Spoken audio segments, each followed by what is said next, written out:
एक दिन की बात है। एक छोटे से गांव में मेहरू नामक की एक लड़की रहती थी। मेहरू बड़ी ही जिज्ञासु किस्म की थी और हैदराबाद की गली हो या जंगल, वो हर जगह घूमने का शौक़ रखती थी। उसके घर वाले बार बार उसे बोलते थे, मेहरू ज़्यादा जंगल वंगल के झोले में मत जाया कर, कुछ गड़बड़ हो गई तो फिर देखना। लेकिन मेहरू की किसकी सुनती थी। उसका दिल था कि नई नई जगहों की तरफ खींचता चला जा रहा था। एक दिन वो जंगल के अंदर कुछ ज़्यादा ही दूर निकल गई। वहाँ उसे एक पुराना सा आधा टूटा हुआ कुआं मिला, जिस पर बड़े झाड़ के बेलें चढ़ी हुई थी। ओहो, ये कहाँ छुपा हुआ था अब तक, मेहरू ने सोचा और कुएं के पास जाकर झांकने लगी। जैसे ही उसने कुएं में झांका, अचानक से एक ठंडी सी हवा का झोंका आया और वो पीछे की तरफ लड़खड़ा गई। फिर उसने देखा कि कुएं में से कोई अजीब सी आवाज़ आ रही है।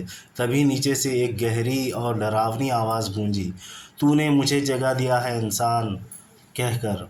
मेहरू का दिल धक से रह गया। कुएं से एक काली परछाई बाहर निकली, लंबी और धुआं धुआं सी।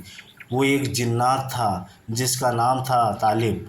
वो जिन्नात की आंखें ऐसी चमक रही थी जैसे अंगारे हों।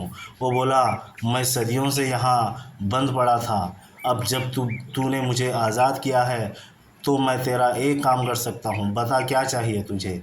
मेहरू ने गांव के बुज़ुर्गों से जिन्नात की कहानियाँ सुनी थी। वो सोचने लगी, अरे इसको कैसे भरोसा करूँ। जिन्नात होते तो चालाक हैं, कुछ भी गड़बड़ कर देंगे। पर फिर उसकी जिज्ञासा बढ़ गई। हिम्मत जुटाकर मेहरू ने पूछा, अच्छा तू मेरे लिए क्या काम कर सकते हो। तालिब, जो जिन्नात मुस्कुराते हुए बोला, जो दिल तेरा चाहे, पैसा, ताकत या फिर ऐसा ज्ञान जो दुनिया में किसी के पास नहीं। मेहरू ने कुछ सोचा। उसे पैसे का कोई ख़ास शौक़ नहीं था और ताकत की भी नहीं चाहिए थी, पर ज्ञान, हाँ, उसका बड़ा इंटरेस्ट था। पर उसे ये भी पता था कि जिन्नात का तो कोई भरोसा नहीं, कोई चाल चलेंगे। फिर उसने संभल कर कहा, मुझे ऐसा ज्ञान दे दीजिए कि मैं इस दुनिया को वैसे देख सकूं जैसे ये असल में है, पर किसी को कोई नुकसान ना हो। तालिब ने उसकी बात पर सिर हिलाया और अपनी उंगलियां घुमाते हुए कहा, समझदारी वाली बात है कि तूने। उसने अपने हाथ से एक इशारा किया और मेहरू के चारों तरफ एक चमकती रोशनी फैल गई।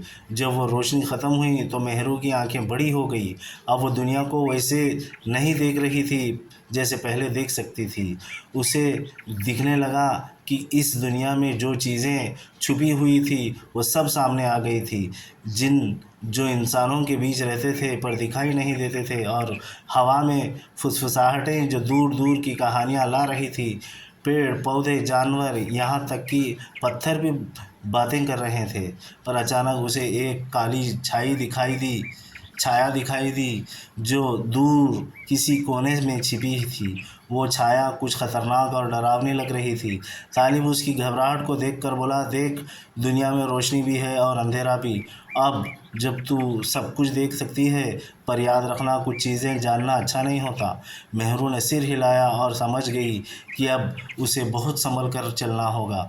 फिर हवा का एक आखिरी झोंका आया और तालिब गायब हो गया। मेहरू वापस गांव की तरफ चली गई, हमेशा के लिए बदल गई। अब उसकी आंखें उन छिपी हुई बातों को देख सकती थी जो पहले कभी नहीं देखती।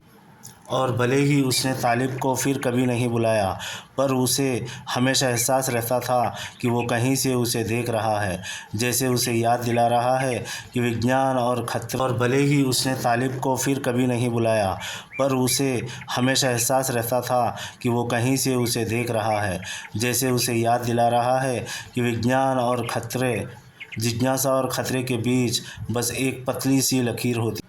इस तरह मेहरू की ज़िंदगी हमेशा के लिए बदल गई।